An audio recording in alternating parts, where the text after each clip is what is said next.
Your Sunday. And good Sunday to you. I'm Pat Lawson-Hughes. Good health is priceless. Nothing is more important. But maintaining good health takes effort, discipline, persistence, and oftentimes support and encouragement. Later this month, wellness will be celebrated at a big conference in Bowie, Maryland. And joining us this morning to give us all the details are Dr. Patricia Davidson, who is a cardiologist and internal medicine specialist at MedStar Washington Hospital Center. Gertie Hurley is CEO of a group called Taking Effective Action, Inc. And Pastor Michael Hall is senior pastor of New Beginnings Community Church in Bowie, Maryland. Welcome all of you to our program this morning. And Dr. Hurley, let's start with you. It's the third annual Wellness Day. Tell us what you planned this year. Well, it's the third annual with Dr. Hall as a partner, but it's the 10-year anniversary for T-Days Conference. Okay. And so we have planned is lots of fun, lots of education, and we will not leave the same. And our theme is be a big game winner for good health, a football theme. And we have David Carter, former linebacker for NFL, will be there and telling his story about how it is to be a football player at a young age and all that you have to go to. He had an old man's body, he said, at 23. And so he's going to be telling his story and helping people to be encouraged to be healthier. And Dr. Patricia Davidson, we have a panel discussion with an interdisciplinary approach on medicine and health, talking about what does it really take to be healthy. That's a good question for you, Dr. Davidson. What does it take? We hear so much about changing our lifestyles, eating better, exercising, prayer, meditation, whatever your mental release is. But if you had to sum it up even more simply, what does it take?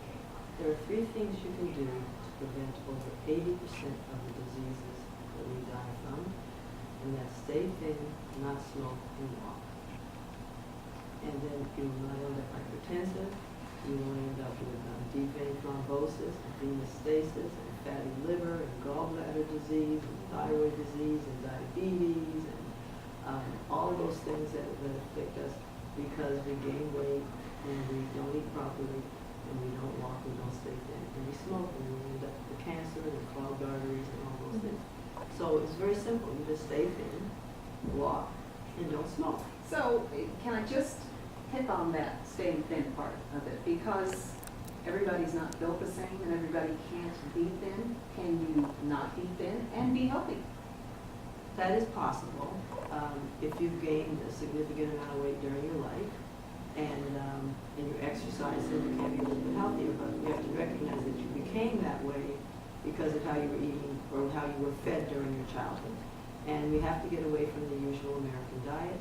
And the food industry, recognizing that they have other choices that they can give us and charge us more money with those other choices, like using cauliflower instead of baked potatoes and things like that, they're now into the act of trying to do healthier options. And so it's a matter of picking the right options. We have food deserts where people don't have any options, although now we know that farmers markets are going out to most of the communities where there are food deserts. Especially in the District of Columbia, there's a whole organization that makes sure that there are farmers markets in all of the wards in the city. So we have options now.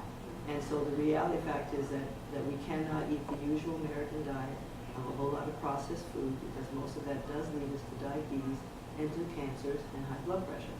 And so we have to get rid of the additives that they've given to us, the salt and the sugar and the caffeine and all of those things that make us eat more and drink more, and the unhealthy drinks that we have, the sugary drinks.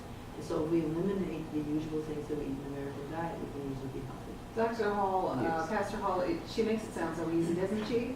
Oh, yes. It's easier said than done, but it can be done. We always teach at our church where we actually have committed to a theme, New Beginnings, where faith and fitness converge for the glory of God. And so therefore we look to the scriptures, and Hebrews 12:11 says, no discipline seems pleasant at the moment, but painful. But later on, however, it produces a desirable outcome. So it takes discipline. It takes a course of instruction that leads to that discipline. It's your church's third year partnering Yes. to sponsor this conference. What kind of response do you get among your members to this? Well, do they look forward to it? They look forward to it because Dr. Hurley leads a monthly health forum, and we talk about nutrition, proper preparation of foods, diet and exercise, healthy lifestyle habits. And so this has become part of and it's progressively becoming part of the fabric and the DNA, if you will, of our church. Mm-hmm. Yes, and so there's an excitement, there's an interest, and with everything, there's a challenge. But we meet the challenge with information, we meet the challenge with prayer, of course, and we meet the challenge with a commitment that we're going to stay the course on this, make it sustainable in our church and our community. Okay, Wellness Day is what we're talking about this morning, coming up in just a couple of weeks, and we'll be right back after this. And Gertie Hurley, one of the big highlights of your upcoming conference at New Beginnings Community Church will be a visit by David Carter, who is a former defensive end with the NFL, the Arizona Cardinals. He's coming to talk about how drastically he changed his eating habits and why he's now vegan. Tell us a little bit more about this story. It's pretty fascinating. Yes, it is. He watched, what was it, Knives and Forks, or Forks and Knives or something. He watched that. One of those movies. One of those movies, and he and his wife watched it, and immediately he stopped. He started throwing away stuff out of the refrigerator, and he told his wife he was going to be vegan. She was already vegetarian. And like most people, he had said, I guess to himself, I could never be vegan, but he became vegan, and he's become a spokesman for that lifestyle. And he taught other football players how you could eat healthy and train the way you have to train to do football and be a vegan. So that's what he goes around the country now talking to people. And it wasn't just the movie, though. He had some health issues. He had some health issues. He said that at 23, he had some old man problems. And so he was just falling apart at that age. And then he also explains how there are things that football players have to do that causes things to happen, and you really have to be in good shape to do that. And a lot of times after they retire, they're thinking that they're going to still be able to have the same shape, but they don't do the training anymore. So that's why he's stuck with being vegan. But Dr. Davidson, we know that illnesses like heart disease and hypertension and diabetes are epidemic levels in the African American community. I've also been reading a lot about vegan diets and things like inflammation, which many people suffer from, and which causes a lot of other illnesses. But what is as a physician, what is your opinion about the vegan diet and whether people would be much better off to give up eating animal products? I mean, do we have to go to that extreme to get those benefits? Well, a plant-based diet is always the best diet in terms of the data, in terms of the decrease in the cancer and the heart attack and stroke rates. Everybody doesn't have to do that, because what's more important is that you have to be able to eat a diet that you will stick to. So it doesn't make sense to be vegan for 3 weeks and then run off to McDonald's. You can't stick to it. And pick up, that's right. And in fact, I have several patients who actually put out thousands of dollars to go to courses in the country, the Pritikin diet and the Duke as a course as well. And they come back after spending $6,000 and $7,000, $8,000 to immerse themselves in a vegan diet, and they can't maintain it. So that's a lot of money to waste to do that. So it has to be a diet that you're comfortable with. And so you need to be moving towards more of a plant-based diet. I always tell people you cannot eat an animal every time you eat and expect to have your arteries clean of cholesterol plaque. So you have to have meatless days. You have to try to do more of the low cholesterol animals. I always say the animals that fly and the animals that swim are the ones that are lowest in cholesterol if you take the skin off. And then the animals that walk on land and the animals that walk on the bottom of the ocean are highest in cholesterol. So you have to look at your cholesterol level and see if your liver is able to metabolize your cholesterol and all of the other cholesterol that you take in during your meal. And that will tell you whether you are safe in terms of keeping your arteries clean of cholesterol plaque. But you have to be comfortable with the diet, and you need to recognize that plants are the safest food. But if you have to do some animal products, it just needs to be low cholesterol. And you need to look at your cholesterol to see if your liver can tolerate the amount of animal products that you're taking. Spoken like a true physician. Pastor Hall, one of the things you'll find plenty of in a lot of churches, at a lot of African American church dinners, is fried chicken. Yes. Although many more are of these dinners now feature baked chicken and more fruits and veggies. I would guess, though, hosting this conference at your church, though, has brought you to a heightened level and helped to re-educate and reorient your membership, and you're even incorporating healthier eating habits and lifestyles in your worship services. Yes, absolutely. Yes, it's been part of a progressive movement since I partnered with T, Taking Effective Action, Dr. Hurley. It's been a movement in our church towards healthier lifestyle habits.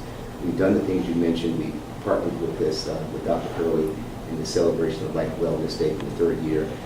We incorporated in our worship services through our Family and Friends Sunday. We have a healthy lifestyle challenge. We have information given, and we even have an in-your-seat easy exercise to do.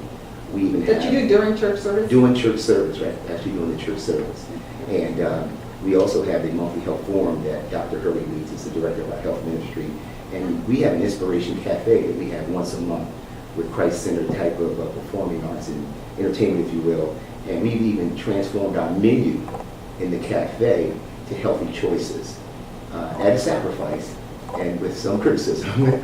But we've done it because we're committed to this movement within our church, that we're going to be a church where faith and fitness converge for the glory of God. Ah, perfect place to take a break. We'll be right back. Stay with us as we continue talking about wellness. Teach them what they need to know, whether they want it or not. Right. Welcome back. We're talking about Wellness Day coming up later this morning at New Beginnings Community Church in Bowie. Gertie Hurley, tell us about some of the screenings and some of your exhibits and sessions, some of the things that you have planned. Well, we have BMIs being done, we have a blood pressure screening, we have liver screening, we have someone who's going to be doing some type of screening that helps you with posture and your bones. We'll have an ask the doctor, ask the nutritionist, and of course, like I said, we're having a panel talk about what it's really like to be healthy, what does it take to be healthy. And Authors Row? Authors Row, we have Authors Row, and we have one of the big features is there are going to be free samples of delicious vegan food. You're laughing. Yes, Vegan food is very delicious. it's very delicious, and I'm laughing because I was at Veggie Fest, I guess a week ago, and there are thousands of people lined up to eat vegan food. And so it's really good, delicious. Dr. Davidson, you're going to be one of the keynote speakers. And I know that on this program, the many times we've talked, you've talked about the importance of knowing your numbers. But I find that you probably can't repeat that often enough, or too often, because many people still don't know their numbers. I would say the majority of people don't know the numbers based on who comes into my office, including diabetics that don't know what A1Cs are and don't know what LDLs are. And so you're supposed to know your LDL cholesterol, and it should be under 100 and ideally under 70. You're supposed to know that your blood pressure should be 120 over 80, and you're supposed to know that your body mass index should be under 25. If it's over that, you most likely will end up dying from your weight. And your A1C normal is 5.6, and when you get above that, you are in diabetic range, not pre-diabetic, diabetic range, but we don't treat you until your A1C gets to be 6.5. So there's no such thing as pre-diabetes. It's like the first trimester of pregnancy, and we know how that turns out. You are still diabetic, but we don't have to give you a pill. It's not pre-hypertension. We just don't treat you before you get to 140. So you still have the damage being done to your organs and your arteries when you are in those elevated ranges. And so if you change your lifestyle, you don't have to have the pills. But that's an issue that you really can't tell people, because they'll say, well, I'm only borderline and pre, so I didn't have to do anything about it. No, that's when you need to do something so you don't end up having to be treated. So you have to know those numbers, because that's what keeps your arteries clean and your organs in place. Reverend Hall, why, you talked a little bit about this, why events like this are so important to people in our community and in the African American church.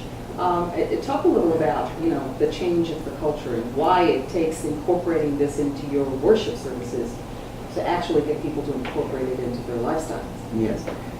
Because I think that when we think about what it means to be Christians and all of what that brings about as far as transformation of our lifestyle, and seeking the lost for Christ, I think everything begins in taking care of the engine that drives it all.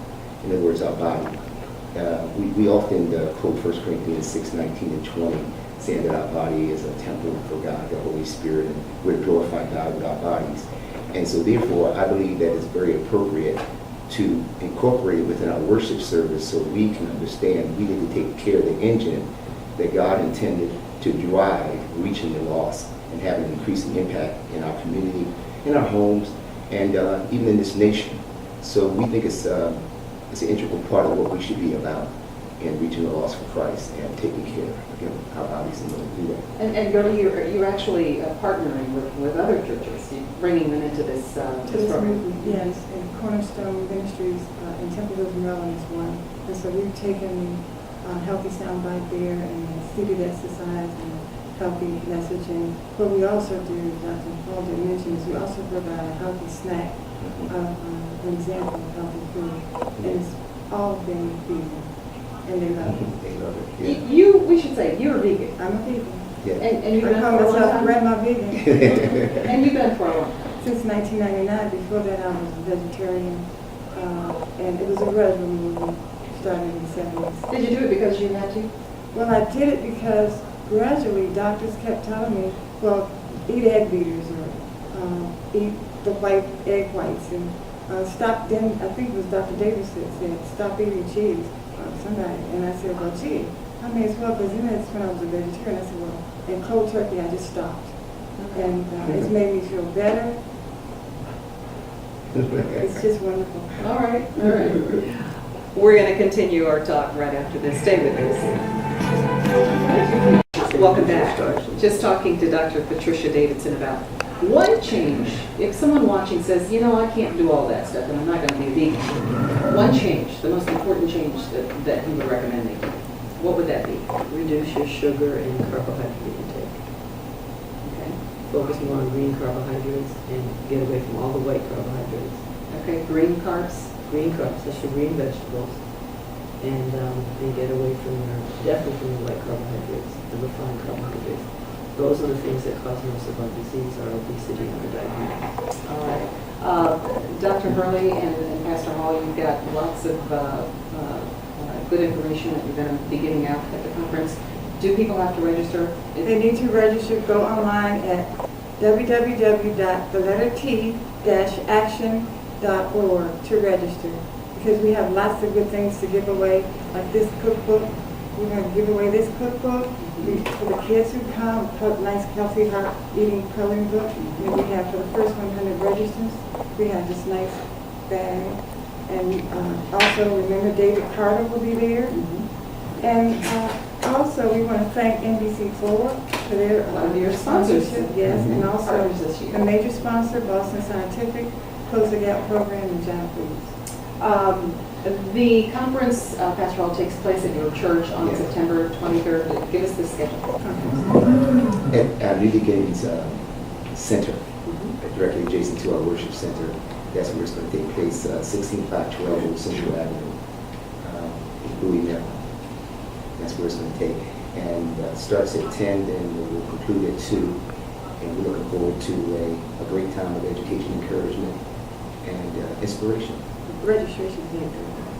And you want people to register, because you want to make sure that you Yeah. can accommodate them. Check in at 8:30, register. You can walk in, but we may not have enough of the goodies for you, but you're welcome. Everybody's welcome, men, children, everybody's welcome. And is there a registration fee? It's free. It's free? Okay. Dr. Davidson, I want to end this with you. You know, many people want to make changes. They want to live longer. They want to have healthier lives. They want to be healed of the diseases and illnesses that they are suffering from. So help us out mentally here. You're the doctor, but you're treating patients who have long histories of habits that are really tough to break. You have to look very deep into why you feel you cannot change your lifestyle and healthy lifestyle. And it's easier now because the food industry is out there, you know. And walking is critical. You don't have to pay to do that. You don't have to join a fancy gym. Just start walking and start eliminating sugar and salt from your diet and some of the refined carbohydrates. And you would see a major difference immediately. And you can do it slowly, but you need to begin to do it. Sugar is an addiction. and salt is an addiction. And you have to look upon it, and it's harder to overcome than crack cocaine because it's everywhere, including in the church basement. So it's harder. All right, sugar, cards. We're going to do more work and give you a good report the next time I see you. Dr. Patricia Davidson, Pastor Hall, and Gertie Hurley, thank you all so much. We're going to try to do that. Thank you. All right, thank you for being with us. That's News for Your Sunday. I'm Pat Lawson. News for more information about this conference, go online at NBCWashington.com. Search community. News for Today is next.